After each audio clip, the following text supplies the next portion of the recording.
Alors le souci sur mon blender, c'est un blender chauffant. D'accord. Et lorsque je choisis le programme où normalement il doit chauffer les légumes et ensuite mixer, au moment du mixage, il mixe 2 secondes.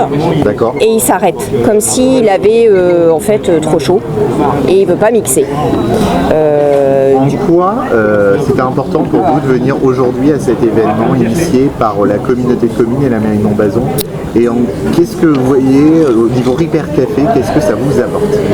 Alors ce qui est intéressant, c'est de pouvoir échanger, parce que je vais être honnête, avant de venir, j'ai quand même ouvert l'appareil, j'ai regardé. Il n'est plus sous garantie, bien sûr. J'ai un petit peu regardé, nettoyé, j'ai regardé un petit peu sur Internet aussi. Et je me suis dit, j'aimerais bien échanger avec des personnes qui régulièrement, qui bricolent, qui savent un petit peu, certainement, beaucoup plus de choses que moi. Frédéric, du coup, cette réparation était plutôt simple ou plutôt ardue?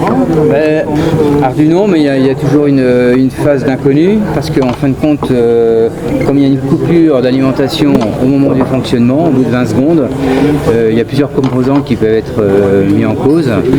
En l'occurrence, on s'est rendu compte quand même que le connecteur principal était oxydé et était piqué. Le connecteur qui est juste à l'intérieur. Donc on l'a démonté et on l'a, voilà celui-ci là. D'accord. On l'a démonté complètement, on l'a nettoyé. Et, on a aussi un thermostat de chauffe là, qu'on a regardé en dessous, qui lui est passant, mais rien ne me dit qu'il n'est pas défectueux, enfin qu'il coupe l'alimentation plutôt que prévu. Merci à vous de votre témoignage.